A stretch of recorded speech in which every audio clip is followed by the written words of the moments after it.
welcome the host of Tasty Words, Wendy Hammers.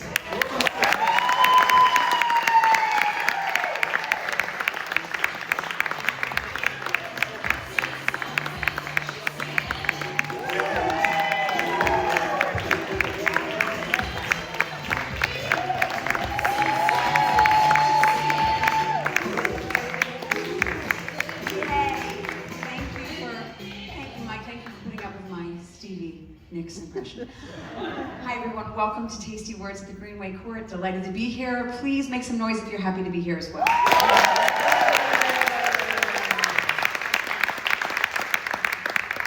If you've been to a Tasty Word show before, make some noise.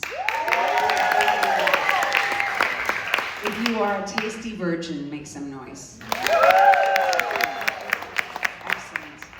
I feel compelled to say, as we start this, first of all, we are here tonight as part of a festival. This is the LA Get Down. It is a month-long festival in honor of spoken word, hip-hop, storytelling, spoken word, all of these amazing things. So glad to be in business with these folks. I love this theater so much. And if you're here for the very first time, you're welcome, because beautiful things happen here all year long. So check their website, not only for this festival, but all year round. I do want to take a moment to do something I wanted to do for years, and I've never done it, but I'm going to do it tonight. It's important because we're doing stories tonight. Storytelling, spoken word, poetry. The land under where we are used to belong to some other people. And they were storytellers, the Tongva tribe. So I just want to take a moment to honor this land and the people who were here before us. And we are here to tell stories tonight, also to honor people telling their stories, all people who have a right to tell their stories. So thank you for being here. In regards to that, you're going to hear 5 amazing, extraordinary performers tonight. I feel thrilled to share them with you. We had 6 people that were on the show. One of them is not going to be joining us tonight because she's still in rehearsals for a show that's opening at the Pasadena Playhouse, Brigadoon, in May, and that's Tyne Daly, so she can't make it tonight. She sends her love. She was here with us last week. She did an hour. She was amazing. I know we will have her back because she had a great time, and poetry's kind of addicting that way. So if she can squeeze it in, if she can get back in time for rehearsal, she might chop in, but I don't think we'll see her tonight. But the good news, you're gonna love everybody else, and we'll see her another time. Okay, that's what I want to say about that. If you love poetry, be honest. No leading the witness. If you love poetry, applaud. Be honest. If you don't know what you think of poetry and were dragged here by a friend or neighbor, make some noise. Liars. Okay, 1, 3 of you. Okay, good. Honest. Oh, even one of the poets just raised his hand. He's confused. Okay. All right, my friends. Well, we're going to get this party started because why wouldn't we? Welcome. Please join us. Have your seats. Glad you're here. Hi, Marty. Hi, Jill. Okay. So I love all the folks on this show. 4 of them I know very well. One of them is a new friend who I got to meet through his words, and I'm excited for him to join us. But starting off the show, this woman is, I've known her for a long time, decades. She's an extraordinary woman, a true creative person who I would say, creativity is pouring out of her in all ways. She's a designer, she's a marketer, she's a photographer, she's a digital artist, and she makes great cocktails and takes beautiful pictures and all kinds of fun things. If we're fortunate, she will resurrect Cheers, I Love You, which is her Instagram page where she celebrates craft cocktails, art photography, and the recipes that go with them. But you can check it out, it's still there. But in the meantime, she's here tonight. I'm delighted to have her. She's like a great mix of I don't know how to explain Lenore. She's part science nerd and part hippie dippy groovy lady. So anyhow, you're gonna love her. Please welcome the fabulous Lenore Perry to the stage.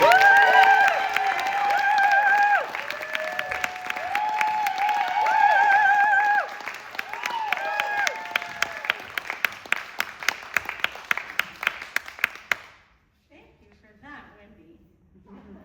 Hello. Hi. All right. So here's something that broke my brain a little bit. Dr. Helen Fisher is a biological anthropologist, and she discovered that our brains put love right next to thirst. This is what I did with it. It's called The Brain on Love in 2 parts. Part 1, love is not an emotion. The scientists of human love have recently established that love is a basic primal need and not an emotion or a habit. They thought it was a feeling, or a big collection of them, but it's actually a primordial drive that comes straight from the brain's old stem. It lives miles below the cortexes, below our areas for thinking, and it's quite a little bit below our emotional zones. It's actually right near drinking.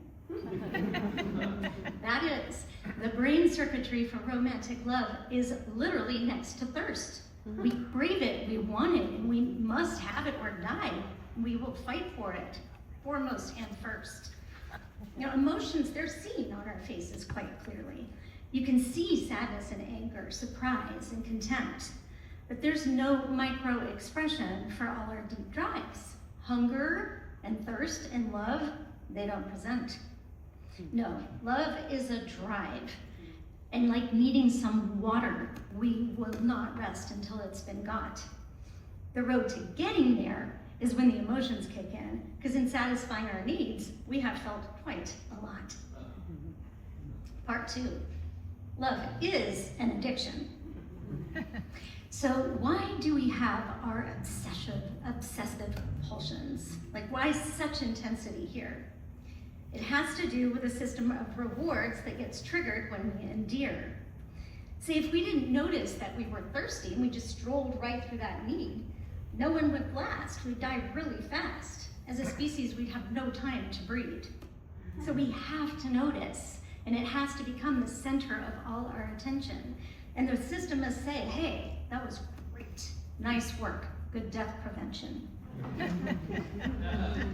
Now, when we're in heartbreak, that system ramps up and we're focused in desperate grief. 200 texts, 5 hang-ups, a drive-by. It brings modest relief, if brief. That's because love sparks the same action inside of our brain as an addiction to cocaine. Why would we develop to be hooked on love? It seems such an energy drain. Well, science says beyond propagation, we're just better as 2 than 1. Couples win. They protect and support. They're less likely to each be undone. Our neurochemical need for a partner is a 2-million-year-old prescription. Thus, romantic love is arguably the very first addiction. Survival through love is as valid as survival through hydration. It's later this system got hijacked by drugs and scrolling for instant gratification. So do as you might, close off or take flight. It's hardwired way deep inside. I say we go with the boss that we know and let love be our North Star and guide.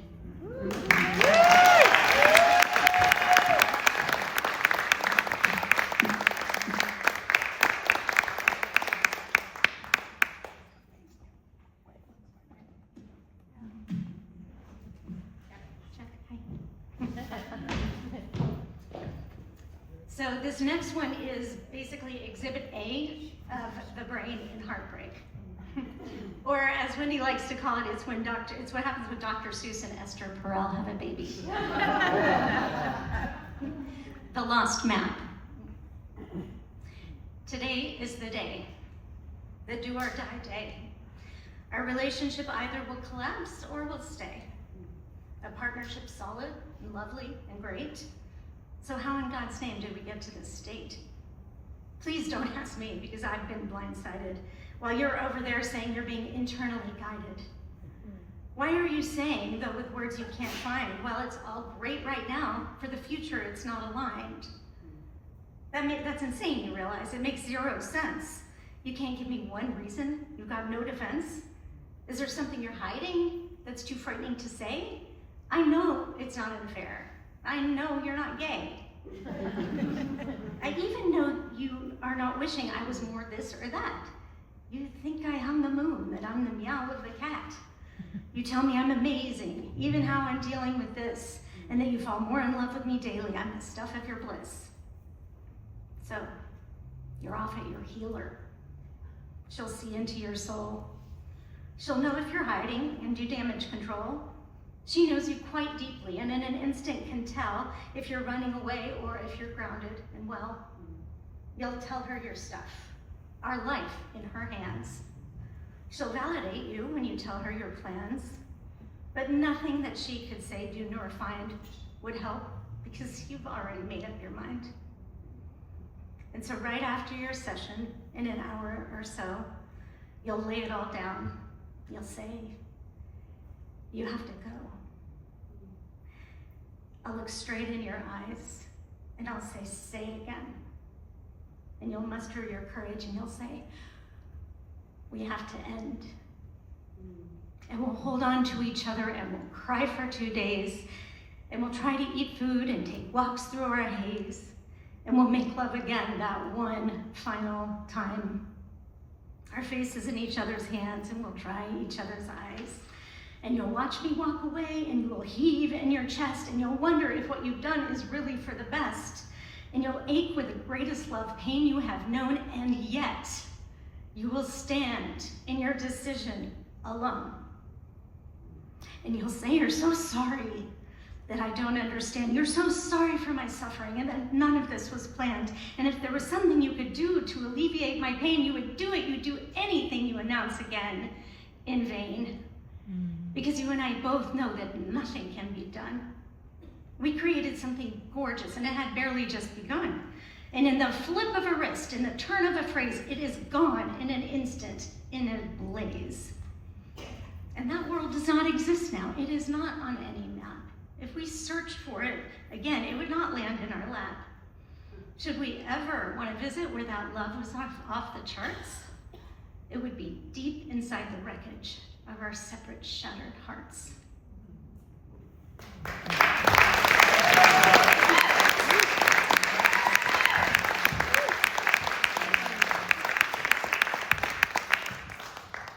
So you remember that the drive to love is neighbors with a drive to drink.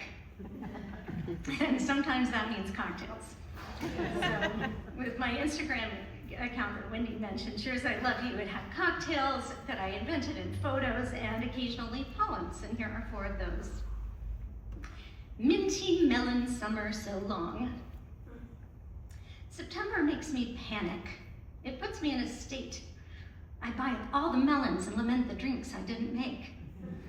I wonder where the summer went. The air begins to thin. I watch the stone fruits wrinkle and I see my future skin. This one was made for a gin old-fashioned. It is called Ode to Gin. Oh, dearest Gin, I do love you so. So much more than I did from that time long ago, when I expelled you facing the great Notre Dame, and I vowed I would not drink you ever again. How far we have come, oh Gin, you and I. I have multiple bottles and so many to try. The Londons, the florals, the juniper bombs, the Navy strength ones that stand by with aplomb, the Old Tom, the Plymouth, the ones with terroir, and those that are purple, our Instagram star. You're the backbone to so many tipples we adore. To the drinks you inspire, may there be many, many more.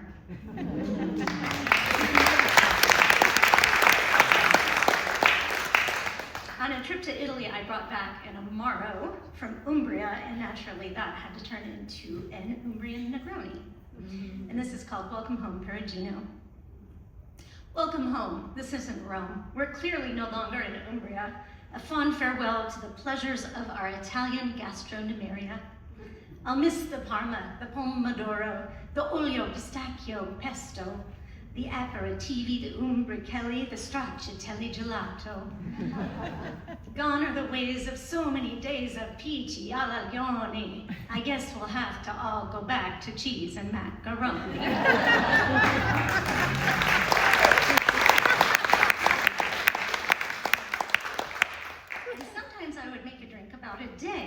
And this one was June 25th, 2022, the day after Roe was overturned. They got there by redefining liberty in the 14th Amendment, which was ratified in 1868. So this recipe is based on a cocktail called the 19th Century. This is 1868. Ruthie, oh Ruthie, what would you say if you knew of the rights that were taken today? We know you are rolling, and we know that you knew that this was a thing that they might likely do. When's the last time the court revoked a right? Only 36% of people wanted this fight. A complete overturn is not just, It reduces row to rubble and precedent to dust. Even Chief Roberts, run over by 5, wanted more judicial restraint in his hive. And now that overturning is no big damn deal, Justice Thomas is hot for some same-sex repeal. The states can now send us back to 1868, before dominion of our bodies was even up for debate. So life begins at conception and it ends at mass shooting. That part in between is not worth including. The air here is thick. The people are grieving. Safe harbors like California get ready for receiving. Seniors who fought the road, please do not worry. It wasn't in vain, and things do change in a flurry. Apple, Disney, and others pledged travel support for employees who safely do choose to abort. Compassion is key. Let's keep open our hearts, so we stay in our loving and we all do our parts. Ugh.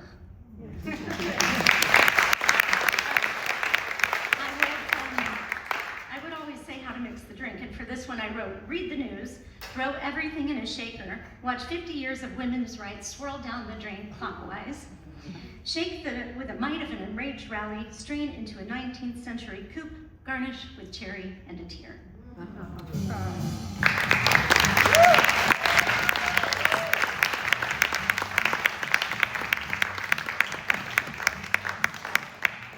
This next one is about one of my favorite cocktails. It is a pre-prohibition darling called The Last Word. Ooh, and it has a storied life. This is the last word.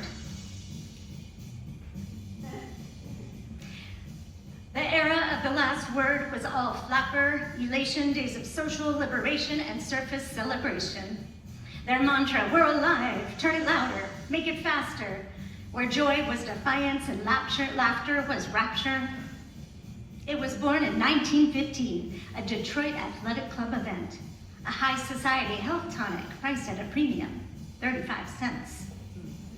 But the last word did not get the last word when prohibition choked it dry. The 18th Amendment sent it off with its friends where cocktails went to die. When drinking became illegal, as the temperance gavel struck, nobody's drinking green chartreuse, even if made by a Carthusian monk. With a 3-mile limit, European imports were never going to be let in. Speakeasies were lucky if they could produce an unpoisonous bathtub gin. The 20s went roaring with palates got damaged with moonshine and needled beer. They got drunk as fast as they possibly could so they wouldn't taste gas in their cheer. It's 1933. Booze is back, but the country's hungover and broke.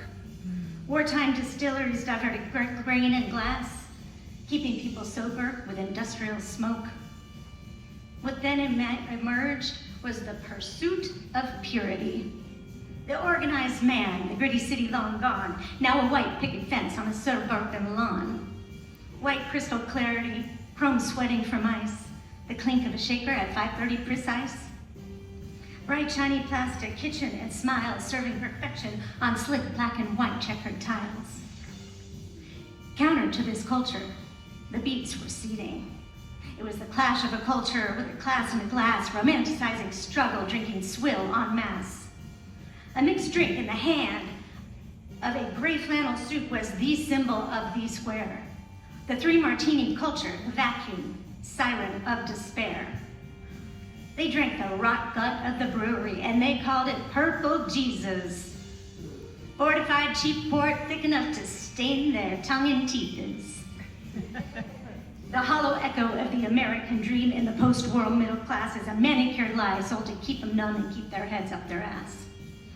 The irony, though, the last word, is a perfect ensemble. It's like a jazz quartet, equal parts, balanced and fair, as democratic as it gets. When Kerouac wrote On the Road in his drug-fueled immersive plunge, that same year a cocktail book had the last word put to print, 1951. For more than 50 years, that drink was then buried in forgotten pages, a ghost on a dusty shelf, until a bartender in Seattle cracked the spine and helped himself. It was 2004. He mixed this resurrection and ushered in a new wave of cocktail squares with flair. These cats would have discourse on the vortex of a stir and the proper size bubbles of air. The beats would have howled at this craft, called it precious, and drank their bitter espresso. It's just bullshit enough to be entertaining and one step up from the Cosmo. Equal parts, green chartreuse, maraschino, lime, and gin. The margarita of prohibition. I'm in.